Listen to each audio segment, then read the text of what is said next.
paslon ini. Gitu Mbak, Apa kira-kira topik yang perkiraan paling saya. memungkinkan untuk menyerang Gibran Rakabuming Raka nanti malam, Pak? Karena banyak sekali yang punya ketertarikan untuk topik-topik sensitif Ya. nanti malam. Iya, saya kira food estate adalah satu soal ya, satu isu yang menurut saya akan jadi beban juga atau dengan cara yang mendefensi buat Gibran karena itu terkait dengan kebijakan pemerintah yang banyak orang menyebut berantakan, tidak berhasil dan seterusnya. Kemudian hilirisasi isu yang pernah disampaikan pada debat-debat sebelumnya, tapi tampaknya ini akan bisa diangkat oleh karena tata kelola pertambangan pada umumnya, bagian dari pengembangan energi kita itu juga masih kira-kira disoal oleh terutama kaum oposisi. Nah, pada saat bersamaan juga ada kebijakan-kebijakan tertentu seperti Pak Ganjar gitu ya, terkait dengan yang saya sebut tadi soal wadas, soal kendeng gitu ya. Kemudian ekologi di Pantura dan seterusnya itu boleh jadi akan diungkit.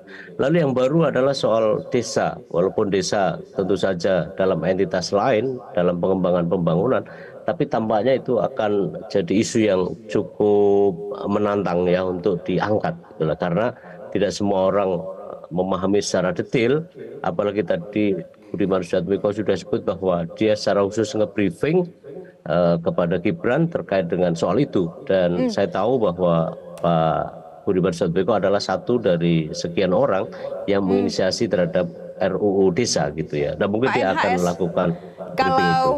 kalau kalau Anda katakan soal masyarakat adat dan desa ini akan lebih menantang, apalagi ditarik ke Hmm. IKN nanti, mengapa lebih menantang, Pak? Karena tentu saja pertama tidak semua orang detail ya memahami soal masyarakat adat ini. Dari aspek hukum tentu saja ada kelebihan, ada yang lebih dikuasai oleh Pak Mahfud karena di situ ada kaitannya dengan hukum ya. Kita tahu ada hukum adat dan seterusnya. Dalam relasi itu juga ada persoalan karena di setiap masyarakat adat berada pada lokasi desa perdesaan dan itu akan jauh lebih detail ya sebagai bagian dari untuk menyerang misalnya, dan pada saat bersama tentu saja akan dari ketiga ini mana yang tidak kuasai pasti akan terseok-seok gitu ya, dan itu tampaknya akan, tebakan saya akan menjadi isu yang menarik untuk terutama tiga segmen ketiga apa ada segmen ketiga gitu yang menurut saya juga akan menjadi problem lain. Soal karbon misalnya, sampai hari ini kita pada posisi yang serba salah gitu ya.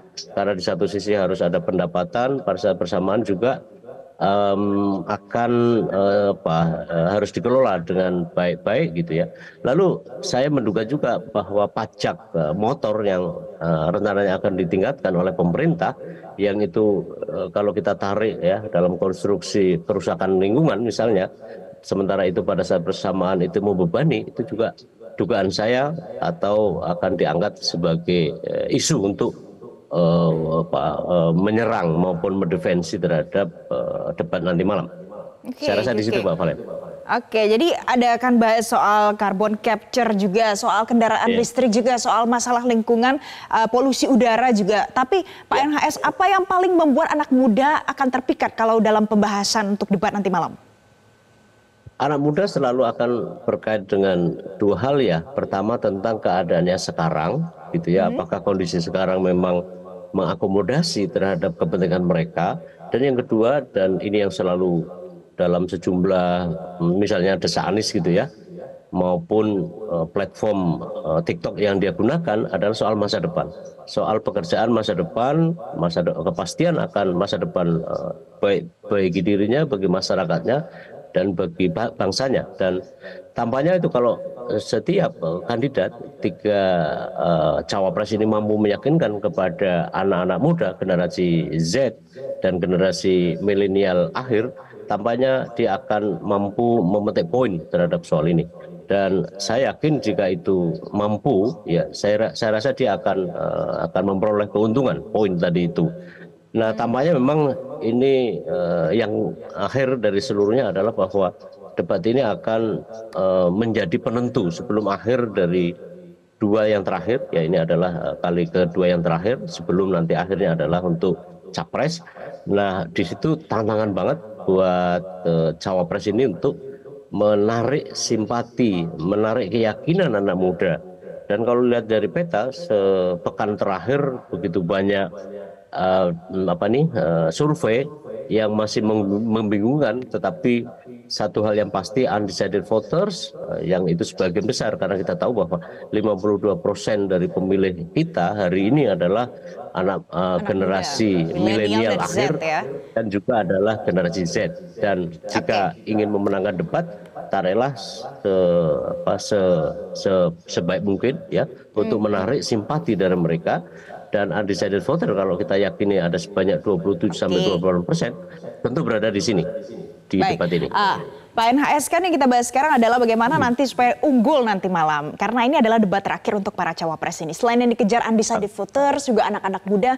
Nah, pertanyaannya, menurut Anda gaya komunikasi seperti apa yang harusnya ditampilkan supaya undecided voters ini bisa jatuh hati untuk pasangan-pasangan yang akan dipilih nanti?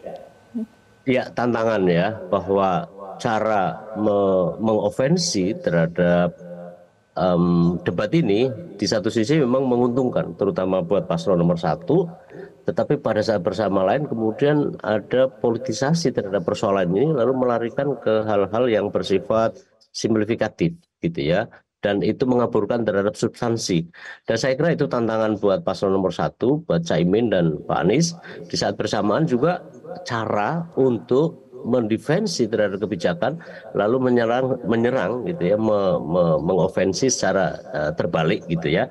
Dan tampaknya yang ketiga yang penting juga untuk kita perhatikan Mbak Valen adalah bahwa keadaan di luar keadaan di luar, terutama di misalnya TikTok, misalnya di Twitter, misalnya di Instagram, itu jauh lebih dinamis dan secara real time dia memanfaatkan dinamika di dalam debat di luar ya. Jadi hubungan antara di luar dengan di dalam itu sangat erat.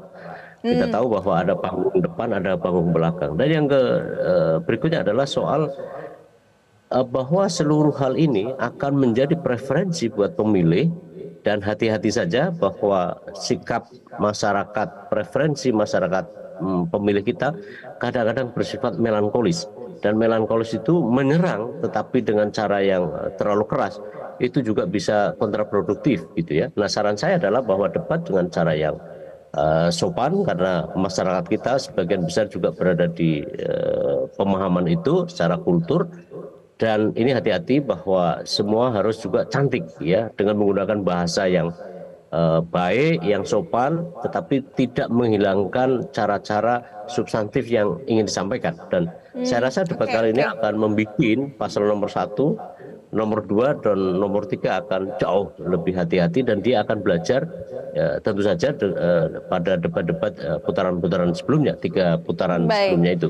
Baik, jadi akan lebih hati-hati, kemudian juga ada poin kalau yang memilih mungkin akan lebih suka yang melankolis ya Pak NHS ya. Tapi Pak NHS, kalau dari semuanya Pak, apakah nanti akan mempengaruhi elektabilitas dan tingkat pemahaman para calon pemilih? Karena ini yang terakhir untuk para cawapres. Benar.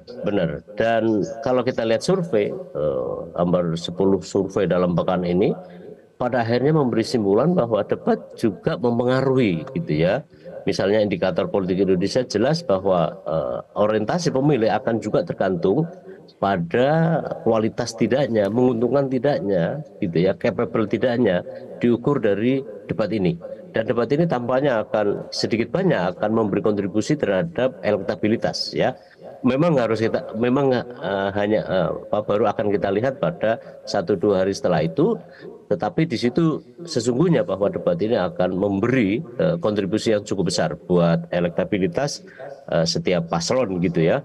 Dan strategi yang tepat itu menjadi kunci dari seluruh hal, baik mimik, gestur gitu ya, lalu bahasa yang disampaikan, pesan yang diungkapkan, dan jangan lupa bahwa kualitasnya juga sangat ditentukan oleh tingkat penguasaan. Dan saya rasa beban terlalu besar tentu saja ada pada paslon nomor 2 saya kira. Nomor 1 dan nomor 3, apalagi Prof. Mahfud adalah orang yang kita akui punya kepakaran, sementara Caimin adalah politisi yang kita tahu sama-sama matang, dan di situ tampaknya ya, dugaan saya dia akan juga mengofensi terhadap 01. Baik. Dan karena ini akan menjadi sumbangan, maka setiap ucapan, setiap gaya tadi akan memberi poin kemenangan ya, paling tidak sebagai predict point tadi itu. Baik, jadi saya kutip pernyataan Anda ya Pak NHS ya, yang berbeban berat nanti adalah di paslon 02 dan semua yang akan terjadi di debat nanti malam akan punya sumbangsi untuk elektabilitas tiap pasangan calon. Ya, Terima kira-kira kasih gitu. Pak Nur Hidayat Sardini, Sama-sama. pengamat politik Universitas Diponegoro sudah bergabung bersama kami siang hari ini di Metro Siang. Jelajahi cara baru mendapatkan informasi. Download Metro TV Extend sekarang.